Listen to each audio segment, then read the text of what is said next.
வணக்கம். கோவை நீலகிரி செய்திகளுக்காக செய்திகள் வாசிப்பது சரவணன். வேலிகளில் ஏறி சாகசம், நடைபயணம், ஓட்டப்பந்தயம் என்று குன்னூரில் தினம் தினம் கரடியார் கலக்கல்.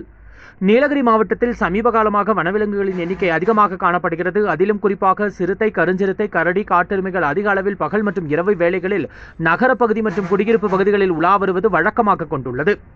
குன்னூரில் சுற்றுவட்டார பகுதிகளில் சமீப காலமாக வனவிலங்குகளின் நடமாட்டம் அதிகமாக உள்ளது. காட்டெருமை, சிறுத்தை, யானை உள்ளிட்டவை ஊருக்குள் புகுந்து வருகின்றன. காட்டெருமை, சிறுத்தை, யானை உள்ளிட்டவை ஊருக்குள் புகுந்து வருவதால் இவை உணவு மற்றும் தண்ணீர் தேடியே ஊருக்குள் படையெடுத்து வருகின்றன. குறிப்பாக கரடிகளின் நடமாட்டம் நாளுக்கு நாள் அதிகரித்த வண்ணம் உள்ளது. வேலிகளில் ஏறி சாகசம், நடைபயணம், ஓட்டப்பந்தயம் என்று குன்னூரில் தினம் தினம் வேறு பகுதிகளில் கரடியார் கலக்கி வருகிறார். தொடர்ந்து குன்னூர் பகுதிகளில் கரடி வந்து செல்லும் சம்பவம் மக்கள் மத்தியில் அச்சத்தை ஏற்படுத்தியுள்ளது. எனவே குடியிருப்பு பகுதியில் முகாமிட்டுள்ள கரடிகளை வனத்துறையினர் முறையாக கண்காணிக்க வேண்டும் என்பது பொதுமக்களின் கோரிக்கையாக உள்ளது. கோவை நீலகிரி செய்திகளுக்காக எமது சிறப்பு செய்தி ஆசிரியர் தமிழ் வெங்கடேசன்.